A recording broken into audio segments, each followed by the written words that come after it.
အားလုံးပဲမင်္ဂလာပါအာကာတက် channel နဲ့ပြန်လည်ကြိုဆိုလိုက်ပါတယ်ခုကျွန်တော်ပြောပြပေးသွားမှာတော့ကိုယ့်ရဲ့မိသားစုဝင်ဒါမှမဟုတ်ချစ်သူတငယ်ချင်းတွေကို Google Map နေပြီးတော့ထွက်လိုက်လောက်တဲ့နည်းလေးဖြစ်ပါတယ်သူဘယ်နေရာရောက်နေလဲဆိုတော့ကျွန်တော်တို့အမြေပုံထဲမှာကြည့်လို့ရမှာပဲဖြစ်ပါတယ်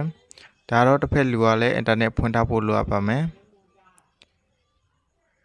ကျွန်တော်ရဲ့ဗီဒီယိုလေးတွေကိုကြိုက်နေတဲ့ဆိုရင်ကျွန်တော်ဒီဗီဒီယိုလေးကို YouTube ကနေကြည့်နေတယ်ဆိုရင်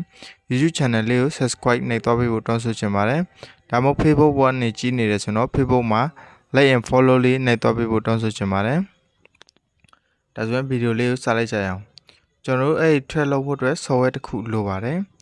အဲ့ software ကိုယ့်ရဲ့ဖုန်းမှာရောဒါမှမဟုတ်ကိုယ့်ရဲ့တငယ်ချင်းဒါမှမဟုတ်ကိုယ့်ရဲ့ချစ်သူရဲ့ဖုန်းမှာရောထည့်ထားဖို့လိုပါတယ်ကျွန်တော် software လေးကိုတော့ Play Store ကနေသွားပြီးတော့ download မယ်ဆိုရင် Play Store မှာ GOZILLA ဆိုပြီးတော့ရိုက်ထည့်လိုက်တာ ਨੇ ဒီ software လေးကို install တင်နိုင်မှာဖြစ်ပါတယ်တချို့ဒီ Google Original မှာပါတဲ့ဖုန်းတွေမှာတော့ကျွန်တော် Play Store မှာသွားပြီးတော့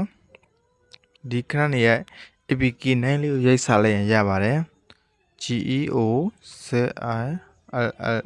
ဆိုပြီးတော့ရိုက်စားလိုက်တဲ့ဆိုရင်ဒီမှာသူ့ရဲ့ .com နေသွားပြီးတော့ down လဲရပါတယ်ဒါမှမဟုတ်တခြား App Store တွေဖြစ်တဲ့ဒီ APK Viewer တို့မှာသွားပြီးတော့ down လဲရပါတယ်နောက်မှာ APK ဆိုပြီးတော့ရိုက်ထည့်ပေးလိုက်ပါဒါဆိုရင်ဒီမှာ APK Viewer နေသွားပြီးတော့ download ချလဲရပါတယ်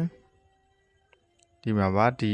download ခလုတ်လေးကိုနိုင်ပြီးတော့ကျွန်တော်တို့ download ဆွဲလို့ရပါတယ်ကျွန်တော်တို့ Play Store နေပဲ down ထားပါတယ်ဟုတ်ဒီ software လေးပါဒီ software လေးကျွန်တော်ဝင်လိုက်ပါမယ်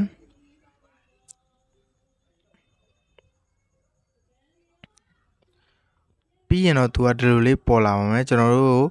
sign up လုပ်ခိုင်းပါမယ်ကျွန်တော် account ဝင်ခိုင်းပါမယ် Facebook နဲ့ဝင်မလားဒါမှမဟုတ် Google နဲ့ဝင်မလားဆိုပြီးတော့ပြောပါတယ်ကျွန်တော်တို့မှာ account စီးပြီးသားဆိုရင်အောက်မှာ I has an account ဆိုလေးနိုင်ပြီးတော့ကိုယ့်ရဲ့ account ရိုက်ထည့်လဲရပါတယ်တကယ်လို့ကိုယ့်မှာ account မရှိသေးဘူးဆိုရင် Google နဲ့ပဲဝင်လိုက်ပါ Facebook ရှိလို့ Facebook နဲ့ဝင်လဲရပါတယ် Google နဲ့ဝင်မယ်ဆိုတော့ဒီ all လေးကဒီ sign in with Google ကိုနိုင်လိုက်ပါဒါဆိုရင်ခဏဆောင်ပေးရပါမယ်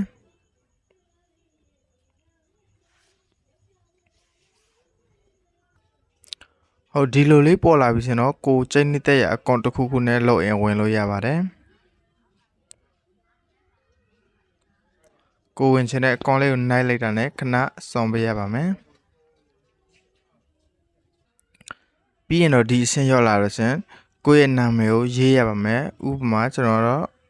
UNG on လို့ပဲရေးလိုက်ပါမယ်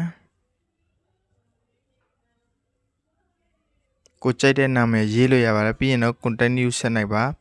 ဒီမှာကိုက change ဆိုရင်ကလေးပါ partner parent past အစုံကိုထားလို့ရပါတယ်ကိုကလေးလားကိုရဲ့အမျိုးသားအမျိုးသမီးလားဒါမှမဟုတ်မိဘလားကျွန်တော်တော့ဒီတိုင်းပဲ change ဆိုပြီးတော့ပဲကျွန်တော်ထားလိုက်ပါမယ်ပြီးရင်တော့ဒီမှာ address place ဆိုပြီးတော့ပါပါတယ်ဒါသူ့ရဲ့ address ကိုကျွန်တော်ထည့်ခိုင်းတာဖြစ်ပါတယ်ဒီမှာကျွန်တော် location ကိုဖွင့်ပေးရပါမယ်ဒီမှာဆိုရင်ကျွန်တော်တို့ one using the app ဆိုတော့ဒီကောင်လေးကိုထည့်ပေးပါမယ်ပြီးရင်သူကနေရာကိုထည့်ပေးပါသူက home အိမ်ဆိုရင်အိမ်မှာ home ကိုထည့်ပေးရပါမယ်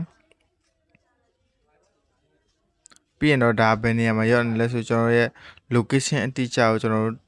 ချိန်ပြီးသွားပြီဆိုရင်တော့ကျွန်တော်တို့ဒီမှာ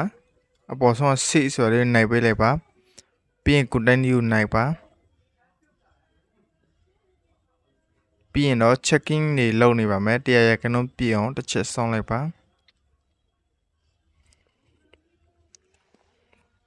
ပြီးရင် continue ကိုပဲဆက်နိုင်ပေးပါပြီးရင်ကျွန်တော်တို့ဒီမှာတပတ်စာကိုဒီ17.6 ဒီလိုမျိုးဒေါ်လာနဲ့သူကတောင်းပါတယ်ဒါဆိုရင်ကျွန်တော်တို့မပေးချင်သေးဘူးဆိုရင်တော့ကျွန်တော်ဒီအပေါ်မှာရှိတဲ့အမချီလေးကိုပဲကျွန်တော်နိုင်ပေးရပါမယ်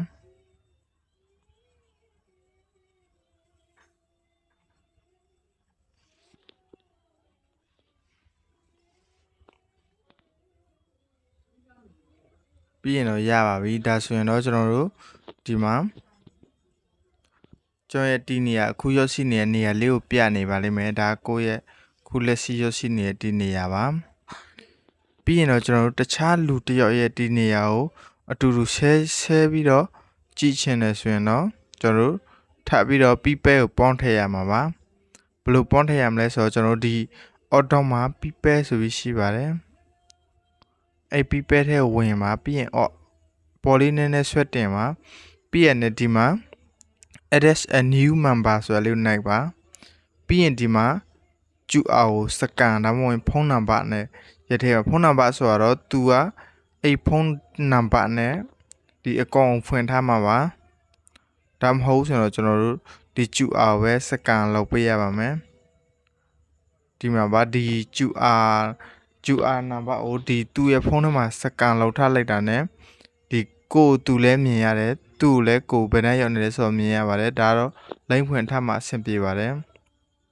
ဒီမှာဒါကကြောင့်ကိုယ့်ရဲ့ QR code ပါကိုယ့်ရဲ့ QR code ကိုဒီတခြားကိုနဲ့မှန်ပါလောက်ထားလူဖုန်းတစ်လုံးလုံးကနေပြီးတော့ QR code ဖတ်လိုက်တာ ਨੇ ကိုအင်တာနက်ဖွင့်ထားတယ်ဆိုရင်ကိုကဘယ်နေရာရောက်နေလဲသူကဘယ်နေရာရောက်နေလဲဆိုတော့အပြန်အလှန်ကြည့်နိုင်မှာပဲဖြစ်ပါတယ်ဒါဆိုရင်ကိုရဲ့ကလေးတွေပါရှိတယ်ဆိုရင်တော့ကိုရဲ့ကလေးဖုန်းထဲကိုဒီ software လေးသွင်းပေးပြီးတော့သူ့ကိုဒီချိန်ထားမယ်ဆိုရင်သူဘယ်နေရာရောက်နေလဲဆိုတော့ကိုကလွယ်တကူသိနိုင်မှာပဲဖြစ်ပါတယ်ဒီ scan QR code ဆိုတဲ့လိုက်တာ ਨੇ ဒါကကြတော့သူ့ဖက်မှာရှိတဲ့အကောင့်ကိုကျွန်တော်စကန်ဖတ်မှာပဲဖြစ်ပါတယ်ဒီ QR code ကိုသူ့ဖုန်းထဲ QR code ကိုကျွန်တော်ကဒီမှာစကန်ဖတ်ပြီးတော့သူနဲ့ကိုနဲ့မှန်ပါအဖြစ်ထည့်ထားလို့ရပါတယ်ဒါဆိုရင်သူဘယ်နေရာရောက်နေလဲကိုဘယ်နေရာရောက်နေဆိုတာသူဖုန်းနေပြီးတော့ကြည့်လို့ရမှာပဲဖြစ်ပါတယ်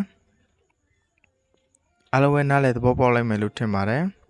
ဒီဗီဒီယိုလေးကြည့်စုပေးတဲ့သူတွေရဲ့ချန်နယ်ကိုကျေးဇူးထူးတင်ပါတယ်Bye bye.